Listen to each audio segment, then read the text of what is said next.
ከመሬት ጋር በተያያዘ የቤት ሽያጭ እድሳትና ስም ዝውውር መከልከሉን ሰምተናል። ጉዳዩ በአዲስ አበባ ከተማ መስተዳደር ደረጃ እየታየ መሆኑን የደረሰን መረጃ ያመለክታል።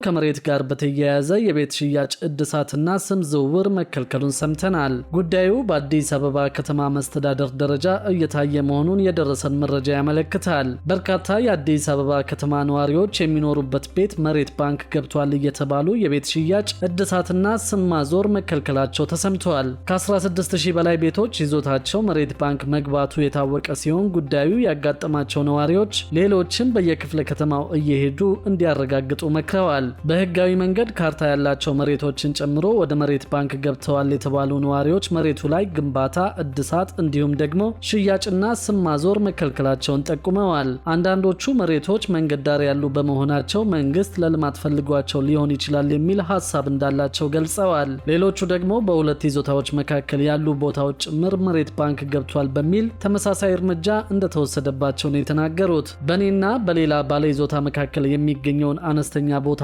ቆርጠው ወደ መሬት ባንክ አስገብተውታል ሲሉ አንድ ነዋሪ ሀሳባቸውን አካፍለዋል። በመንገድ በኩል ወይም ደግሞ ለሌላ ግለሰብ በሚል የተደረገ ቢሆን የማያስገርም መሆኑን የተናገሩት ግለሰቡ ለምንም የማይሆን አነስተኛ ቦታ ቆርጠው አብዛኛውን መሬት ትተውልኝ ወደ መሬት ባንክ አስገብተውታል ሲሉ አስረድተዋል። ጉዳዩን በተመለከተ በወረዳና በክፍለ ከተማ ደረጃ ቢመላለሱም መሬቱ ተቆርሶ ወደ መሬት ባንክ እንደገባ ብቻ እንደተነገራቸው ገልጸዋል። ጉዳዩ በከተማ አስተዳደር ደረጃ የሚታይ መሆኑ እንደተገለጸ ላቸው የተናገሩት ግለሰቡ በዚህም መሰረት በከተማ አስተዳደሩ በመገኘት መከታተል መጀመራቸውን አስረድተዋል። ሌላ የከተማዋ ነዋሪ በበኩላቸው መሬታቸው መሬት ባንክ እንደገባ በወረዳ ደረጃ ከሰሙ በኋላ ጉዳዩን ወደ ክፍለ ከተማ ይዘው መሄዳቸውን ገልጸዋል። በኋላም ወደ ከተማ አስተዳደሩ በመመራታቸው ወደ 1 ዓመት ገደማ ቢመላለሱም እስካሁን ውሳኔ እንዳላገኙ ጠቅሰዋል። ይህ ውሳኔ የግንባታ ዋጋ በመጨመሩ ምክንያት ቤታቸውን ለማደስ የነበራቸውን ሀሳብ እንዲሰርዙ እንዳስገደዳቸው ገልጸዋል። ተመሳሳይ ጉዳይ የገጠማቸው ከ16000 በላይ ቤቶች ይዞታቸው መሬት ባንክ መግባቱ የታወቀ ሲሆን ጉዳዩ ያጋጠማቸው ነዋሪዎች ህዝቡ በየክፍለ ከተማው እየሄደ እንዲያረጋግጥ መክረዋል። ከዚሁ ጋር በተያያዘ መሬት ባንክ የገባ መሬትን በመውረር በተገነባ ግንባታ ላይ እርምጃ መውሰዱን መንግስት ገልጿል። መሬት ባንክ የገባ መሬትን በመውረር በተገነባ ግንባታ ላይ እርምጃ መውሰዱን የአዲስ አበባ ከተማ ደንብ ማስከበር ባለስልጣን ነው ያስታወቀው። የአዲስ አበባ ከተማ ደንብ ማስከበር ባለስልጣን በተለያዩ አካባቢዎች ካርታ አለን በማለትና የግንባታ ፈቃድ በማውጣት ቦታውን አጥረው ህገወጥ ግንባታ ለመገንባት ሙከራ ሲያደርጉ መያዛቸውን የባለስልጣን መስሪያ ቤቱ መረጃ ያሳያል። ባለስልጣኑ አክሎም መሬት ባንክ ገብቶ ሲጠብቀው በነበረ መሬት ላይ የተገነቡትን ግንባታዎች በማፍረስ የመንግስትና የህዝብ መሬት ወደ ነበረበት እንዲመለስ ማድረጉን አስታውቋል። ጥፋተኞችን ለህግ ለማቅረብ መረጃውን በማደራጀት በሊዝ አዋጁ ተጠያቂ ለማድረግ በሂደት ላይ እንደሚገኝም ጠቁመዋል። ባለስልጣኑ በህገ ወጦች ላይ የሚወስደውን እርምጃ አጠናክሮ እንደሚቀጥልም ገልጿል።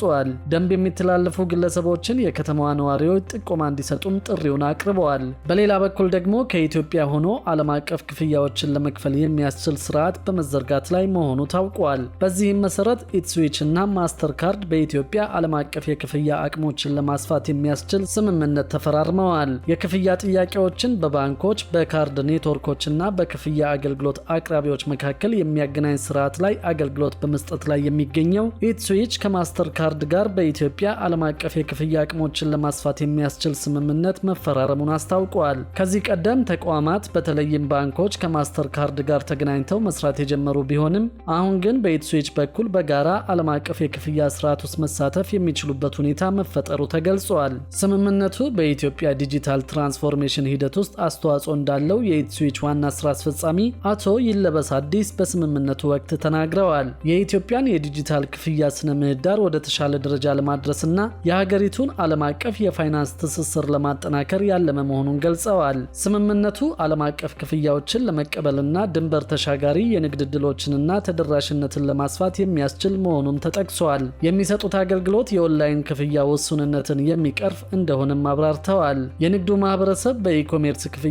ስርዓት የማስተር ካርድንም ሆነ ሌሎች ዓለም አቀፍ ካርዶችን መጠቀም እንዲችል ያደርገዋል ሲሉ ስራ አስፈጻሚ አስፈጻሚው አክለው ተናግረዋል። በተጨማሪም ነጋዴዎች ብሎም አነስተኛና ጥቃቅን ኩባንያዎች በኦንላይን ዕቃቸውን ለዓለም አቀፉ ሸማች እንዲሸጡ ያስችላቸዋል ብለዋል። በማስተርካርድ የኢስት አፍሪካ ማኔጀር ሼሪያ አሊ በበኩላቸው ስምምነቱ ኢትዮጵያ ከዓለም አቀፉ የክፍያ ምህዳር ጋር ያላትን ውህደት ለማፋጠን የሚያስችልና በዓለም ዙሪያ ደህንነቱ የተጠበቀና ዓለም አቀፍ ዲጂታል ኢኮኖሚዎችን ለማሳደግ ያለመ መሆኑን ገልጸዋል።